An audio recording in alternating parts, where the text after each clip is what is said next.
Hello, guys. Welcome to another episode of the e-commerce lab by Ecomcy, the place where everything related to Amazon FBA, private label, and e-commerce. My name is Vincenzo Toscano, founder and CEO of Ecomcy.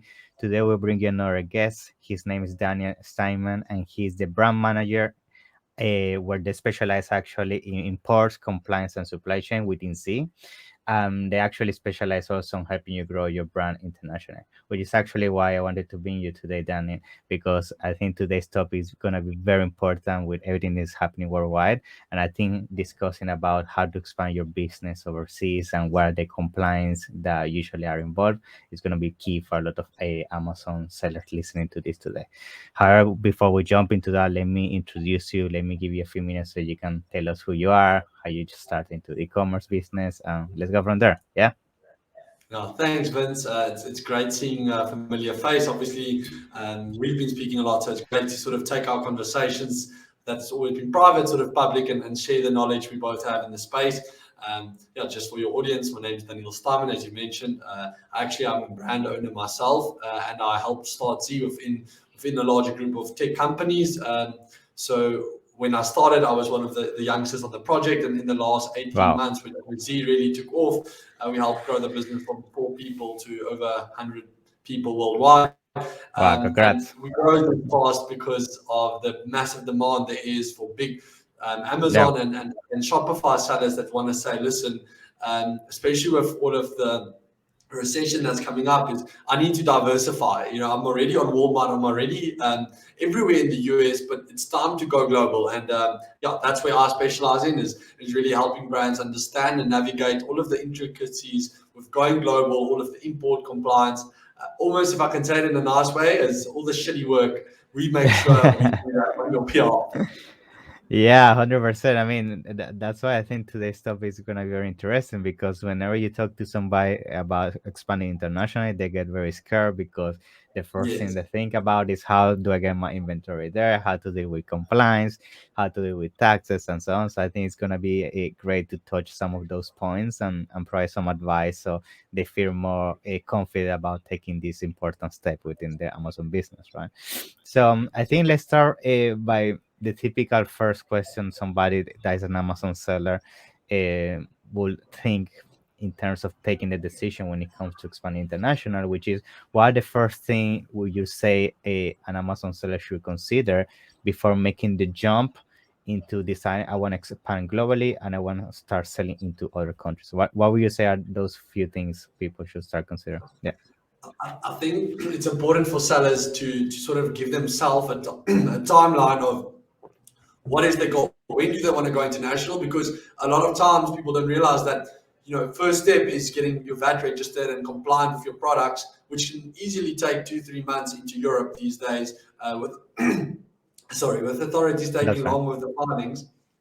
So you need to tell me what is your timeline, and if it's sooner than later, we need to get you filed for that and registered today, if not yesterday. So that's sort of the first step, is saying we need to become legal for sale in Europe and the UK. Now, because of the way the sales tax work in the USA, this is sort of a very unfamiliar topic for a lot of sellers. They don't understand that they actually need an accountant that will be doing all the filings for them, making sure they get their returns in at time. I did study accounting and come from a finance background, so this is sort of very like second nature to me. But a lot of Yeah. sellers don't understand that that is completely different than the way sales tax work in the US. So that would sort of be step one. I think while you're waiting in the process, especially if you're a private label seller, do yourself the favor and get your brand registry with Amazon going in Europe and the UK. You don't want to have a product that you can't defend in a different market. So that would sort of be, that's not something we do, but I've got people I can send you to that can help you with that. But that's sort of one of the things that while we're getting you compliant for import, that you really do consider. So that's sort of the first step that you need to consider. And then you need to go look at the product you're selling, because Yeah. people underestimate that certain categories like cosmetics, electronics, food-related products, the amount of hoops and red tape involved of getting compliant in Europe and the UK. I mean, people now, the buzzword is EPR, the Yeah. WEEE Act, all of these things that they need to get when they're selling in Europe and the UK. that they just have no clue on. So I'll ask them, what is more important for you? Is it about saving every penny, or do you want to save a lot of time? Because if you want to do it yourself, I'm more than happy to say, go into the wild, go research it yourself, but you're wasting a lot of time not coming to an expert. I think it's the same when people come to Ecomcy with yourself. You can run your own ads, you can run your own brand, but we can do it better. And I think it's similarly for us, saying, listen, we can take your hands, give me your hand, follow me, and I'll tell you exactly what you need to do, and you don't have to waste a minute doing it. We'll be your turnkey solution for expansion globally. So the second part is, as I mentioned, is the product compliance.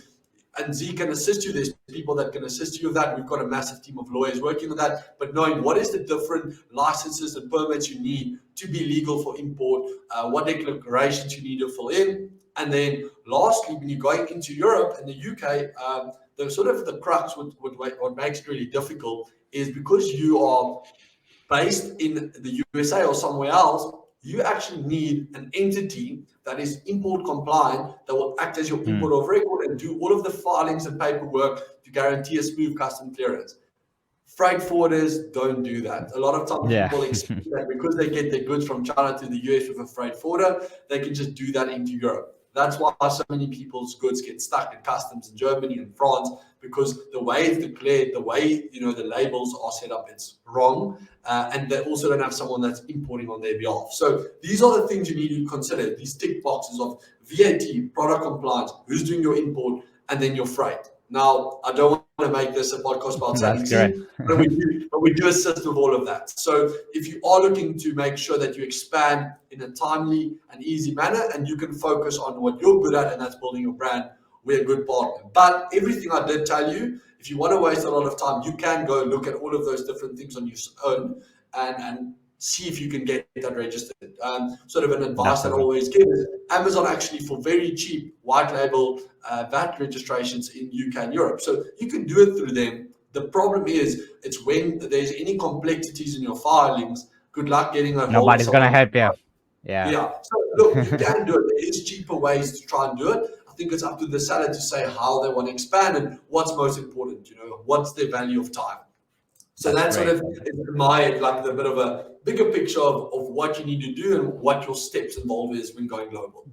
Great. Yeah. Thank you for those tips. I mean, those are amazing. I think the other thing people, so I see these mistakes happening also a lot, is that when they try to expand, and maybe you also agree on this, is they try to expand to as many countries as possible at the same time. So I want to take your take in this. What is usually based on your experience and the results you see in your clients? What is the best approach? Would you advise starting first with the best marketplaces in Europe, such as UK and Germany, or would you advise to blast everything and start the whole Euro at once? So what is usually your advice on this? Yeah. So I think it depends on how much stock do you have and what's your budget. Because if you have that and you have the right partner, expanding into all of the markets at once isn't very difficult. But I'm going to pretend as if someone is scared and they only want to go into one market to sort of answer your question. If you're selling only in the USA, my first suggestion would be that even though you're registered for North and you're fulfilling via North American remote fulfillment to Canada and Mexico, you don't have access to their Prime members if you're fulfilling from the US. So my first actual suggestion would be, let's get you selling from Canada. That's a quick road freight. We'll do your import clearance and you actually sell on Amazon Canada, because then you get access to their Prime members. You'll have a 10% boost in your sales. That's a very quick, easy first step. Mexico is quite a difficult one. We can assist you with it, but you need to think that your margin will have a bit of a cut because you'll struggle with the import VAT there. That would be my first step. A lot of people are already doing that. Fine. Okay. Second step would be UK and Europe, and I'll do both at the same time, and I'll tell you why. The effort of going into UK and Europe, although there's a lot of different legislations now post-Brexit, and a lot of different hoops you'll need to spring through. If you are going to use someone like us to do it, the time it will take you to actually give us the documentation, we'll be able to do both of you at the same time. So I think if you want to go, you want to expand, I would do both, and I'll register for pan-EU VAT in the whole of Europe. because then you can have prime member fulfillment into all of those countries and not just France or Germany. So that would be like, if you want to go relatively aggressive, that's a good approach. UK and Europe at once. If not, almost just start with the UK. That's one market you can do. It's something that's a bit easier for US sellers to get into. But I do think Europe is a very untapped market. Because there's so much registrations and laws, people are scared to sell there or they stop selling there. But the stats is crazy if you go look at how much people post-Brexit isn't selling into Europe. But the people are still consuming. You know, the inflation people in America is experiencing isn't nearly as high in Europe. So there's still consumerism and a hunger for great products in Europe. And I think it's any Amazon seller or e-commerce brand that have a good product and a good following, it's your responsibility to diversify into Europe, to make sure that as this recession we all sort of know is maybe coming, that you are diversified and not just taking a hit on one sales channel, but you already have 2 or 3 you're actually making money from. Awesome. Yeah, amazing advice. Yeah, I think at the end of the day, it's always going to come down for sure on your budget and inventory, because let's say you have just 500 units, for sure doesn't make sense to go all Europe. But if you have 10,000 units, then for sure it makes sense. That's awesome. Great. I think I agree. Yeah, just a last thing to add, I think, and then there is quite a few sellers that's like listening and saying, okay, but I'm selling there and Europe and UK, where else? Well, then I think it's at a point where you need someone that can centralize your supply chain, and you just drip feed a bit into UAE, Japan, Australia, just because those markets will never do what you can do in the US. But if you combine all of these small additional lanes, you never know where one of your products become the biggest hit or the top seller. So it's good to keep your feet in those markets, and it's not nearly as much stock needed there as you will need for Europe, UK, and USA. Yeah. Now that you actually touched those marketplaces, I also want to briefly talk about them and discuss how complicated would you say is compared to Europe go into Asia. Like, for example, you just mentioned here, for example, these new marketplaces in Dubai, then you have Japan, then you have Turkey. So can you briefly touch how these markets compare to Europe, and if they're actually more complicated or is similar in terms of compliance when it comes to expanding into those as well? Good question. I think especially Asia, Japan and Singapore and UAE, those ones, it's very tricky to get your like VAT registered, or they have a different naming for it there, but there's not as much suppliers in the market that actually get your goods ready for sale there compared to Europe and UK. So we do it, but there's less sort of competition there, which makes it a bit more price sensitive for getting registered, I think. And then above that, it really is product dependent. So to give you an idea, any sort of supplements into Japan is very, very difficult. So it's very much product dependent. But I'm always happy for people that's listening to the podcast to jump on a quick call and look at their specific scenario and be like, this market would be your better choice, and this is why. But I think it's a very difficult one to generally answer. I think all of them are difficult in the sense that it's different languages, different regulations, and it all depends on how much you want to sort of outsource or do the work yourself. If you do it with us, all of them are pretty similar, easy. It just depends on sort of getting all of the necessary registrations, which in some countries for some products take longer. Good. So that means when expanding globally, now that you mentioned supplements, will you say that that is one of the categories that is the most complicated to get compliance in when expanding globally, or you have other categories in mind that you could also say these are also difficult sometimes to approve? So supplements is tricky, but it's possible. I think where just some other categories that's also relatively like compliance to go through is sort of in electronics, any food sort of products, especially if it's food made from organic sources, that really does become tricky. And then I think other categories to look at, which is also difficult, is any baby products being certain sort of categories for safety, etc. And then I think if you're a private label seller, there's very little places where you can't go in because of your own brand you're building. But for resellers, the other thing you need to look at is trademark infringements, like who's got the rights in those countries. So let's say you're doing Tommy Hilfiger in the US, that doesn't mean you can actually just ship your goods to Europe. Like, you need to make sure you've got what's needed. Yeah. So with that, trademark, patents, royalties become a bit of a tricky one.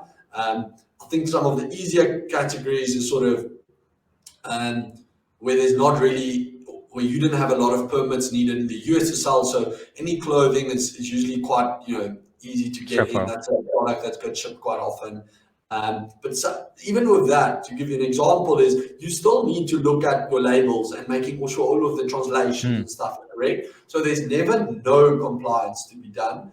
But in some cases, there's just much more. But if a brand is well, well registered, if I can use that phrase, in Europe, in the USA, there's a lot of the permits and filings that they have. It's just filing it to the right people and applying for the right things. So it's not that hard if they have everything.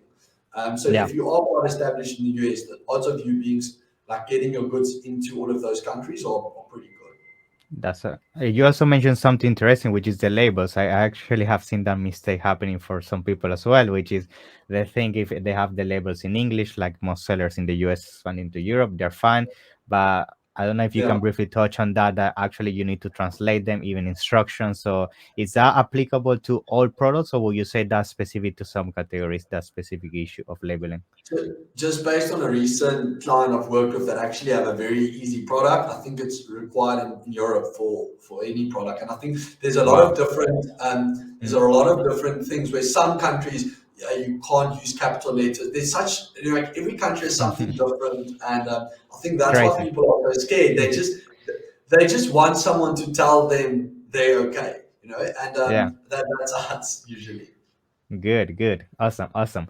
So, okay, so we talk about compliance and also everything that has to done in terms of shipping to those countries. So, at the beginning, I also mentioned that you also have experience when it comes to supply chain. So, how do you see usually supply chain playing a role here when it comes to expanding? So, you also have them maybe moving supply chain to different locations. Can you briefly touch on that as well?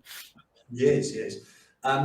I think just sort of based on our convo, hopefully people know, but we aren't a freight forwarder, but because of the thousands of shipments we do through the different divisions in the business, we've got unbelievable relationships with freight providers across the globe that can really pick up from anywhere and deliver to anywhere worldwide. Now, with that, what we always happy to sort of get quotations for my clients and give them a great on the dot estimate of what their freight would be looking like from anywhere to where they want to go. So it is quite nice because you can really beforehand actually know exactly what your cost per unit is to go global. Like, you can actually know what that measurement is. And obviously, I think with time and as your quantities go up, that price will drop. But I think sellers are sometimes too scared to go initially international because they see the price per unit and they're like, oh, that's double I used to pay in the US. And they don't understand that, yes, their margin is dropping a bit in that new market, but it enables them to new sales channels, new customers, and the possibility of really exploding in that market because of the competition that's next. So I don't know if that answers your question, but yes, we work with freight forwarders. We can do road, sea, and air freight, and all relatively, I'm confident, quite competitive pricing, so that we actually do everything for you. So you don't actually even have to book freight. You just book us, and your account manager will do everything for you. They'll organize pickup. They'll do all of the paperwork, the clearance. So I think it's very much like you do on the front side, is we're a turnkey agency on the back end for your supply chain. That's awesome. Great. That's awesome. So I think you also mentioned just for all those sellers listening that you just don't help with Amazon. Actually, you also can help with any other marketplace. Like, for example, if they sell on Shopify or other channels. So how usually you see your service changing depending on the marketplace? Is very similar, or you see some requirement changing? Can you briefly also touch on that? Yeah. So I think, and it will also be applicable to some larger Amazon sellers, but when it comes to Shopify, obviously Shopify's recent investment in those 3PL companies for I think a few $1 billion will make them really become more accessible to 3PLs across the globe. But currently, when all of my big, DTC brands, all my big Amazon sellers, they send containers load into a country to a 3PL warehouse and then drip feed into Amazon, based on obviously the amount of units that Yeah. the space they have with Amazon. I mean, we all know that sort of space on Amazon's website has become less and less in the last year. Stock limits has been the buzzword of 2021. So when it comes to bigger sellers, and I do have a very broad network of people in that industry, is we'll actually also help you, and we don't do it ourselves, but we've got great partners that we trust with 3PLs across the globe, where we'll also negotiate your rates there and introduce you to them so that you can send your goods to a 3PL, once off 240-foot containers and then drip feed into Amazon as you go. You obviously save a bit of money there on the freight, but the sort of the downside of that is you're not flexible. Whereas if you're doing smaller shipments regularly, I mean, I'm without mentioning a name, I know a top 20 all-time Amazon seller that does only air freight into Europe, but he sends goods every day of the year, because for him, he wants that flexibility, and it outweighs the benefits of having to do the 3PL side. But it depends on how much rack space you have, and that's why I don't know if you understand the connection, but with Shopify, you just have to go into 3PLs. So yeah. That's awesome. Yeah, it's good to hear that you guys also help on that, because I know sometimes clients also want the flexibility to our marketplaces, and the fact that you guys also help with that is awesome. Very nice, very nice. Good. So I think one of my last questions, so we start concluding today's episode, would be, I always like to ask this question to the specific topic, is there any other specific maybe tip or strategy or thing to consider, so our listeners that are watching this episode today can implement when it comes to expansion? Any advice? I think trying to maybe just reiterate one of the most important things is it doesn't help you expand immediately if you haven't looked at trademarking your brand. I think doing via brand registry on Amazon UK and Europe, well, it's not expensive if not free, and you literally just get that to see if your name's available, if your product is there, because you don't want to go in and fight black hats about listings. And even if you aren't considering doing that in the next 3 months, I don't care. Still just go get your trademark and stuff licensed so that you can operate there. And if not, that when an aggregator looks at acquiring you, which is becoming less and less in the current market, you at least show them that there is that possibility of how they can grow the brand if you don't want to do it yourself. Awesome tip. Very nice. Good. So yes, I mean, I want to thank you once again for coming, but for sure, before we conclude to this episode, I want to give you a few minutes, because I know some people might want to reach out to use your service or just to ask some questions. So please feel free to share how people can get in touch with you, how they can find out more about the company ZEE, and how they can get started with you guys. Yeah, great. Look, Vin, I'm always happy to take on calls of clients. For me, there's never a wasted moment. Like, either I'm learning or I'm adding value. So they could send me a mail directly at DANEELSTE@ZEE.co. So you can maybe put that in the show notes. They can just ask me. I'm happy to respond myself. And then if not, and they want to get access to the rest of our team and my team, just go to ZEE.co, our website, and put your inquiry there, and someone in our team will reach out. So we're really excited for this, and we've had obviously a few times, and it's good to sort of take the private convos public and share knowledge where we can. Yeah, thank you very much. Thank you very much for your knowledge and everything. So definitely gonna have you back in a future episode. Let's keep in touch, okay? Fantastic. Cheers, man. You must have Bye. a great day. Appreciate it. Take care, Daniel. Bye. Thank you.